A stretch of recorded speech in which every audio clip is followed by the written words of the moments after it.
కోట్లు 60 కోట్లు ఎలక్షన్లో పెట్టలేక ఆ ఎమ్మెల్యే పని నాకు వద్దులే స్వామి, ఎమ్మెల్యే టికెటే వద్దు అనుకునే పరిస్థితి ఆయనకి. అట్లాగే కొందరు ఉన్నారు. అటు కాకుండా విపరీతంగా 50 కోట్లు, 50 కోట్లు కాదు, మీ ఇన్ఫర్మేషన్ కొరకు చెప్తున్నా, కొందరు 110 కోట్లు ఖర్చు పెట్టిన వాళ్ళు ఉన్నారు. కొందరు వేళ్ల మీద లెక్కొచ్చు వాళ్ళని. 110 కోట్లు ఏందండి ఒక ఎమ్మెల్యేకి పెట్టేది? మన ఇక్కడ కూడా నెల్లూరులో కూడా ఎంపీ పదవికి 250 కోట్లు ఎంపీ ఎమ్మెల్యేకి పెట్టారని విన్నాం. అది ఎంతవరకు నిజమో నాకు తెలియదు బాబు. అయినా ఎందుకు నాయన, మీకు లెక్క సంపాదించుకొని ఉంటే దాచిపెట్టుకోండి, పేదవాళ్ళకు సాయం చేయండి, మంచి పనులు చేయండి, ఇంకా మంచి పనులు చేయండి. చేసే పనులు కాకుండా ఇంకా మంచి పనులు చేయండి. ఇప్పుడు మీరు చెప్తున్నారు 150 కోట్లు 200 కోట్లని. పారిశ్రామికవేత్తలు రాజకీయాల్లోకి వచ్చి వల్లే ఇది జరిగింది అని భావించుకోవచ్చా?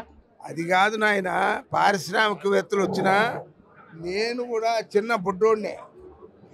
నేను అలివిగాని పారిశ్రామికవేత్తని కాదు, చిన్న వ్యక్తినే. ఏదో మాకు 4 రూపాయలు మేము సంపాదించుకుంటున్నాం, దాంతో సంతృప్తి పడి మేము చాలా 40 ఏళ్ళకి పైనుంచి రాజకీయం చేస్తుంటాం. అది ఆ రోజుల్లో 10 లక్షలే పెద్ద అమౌంట్.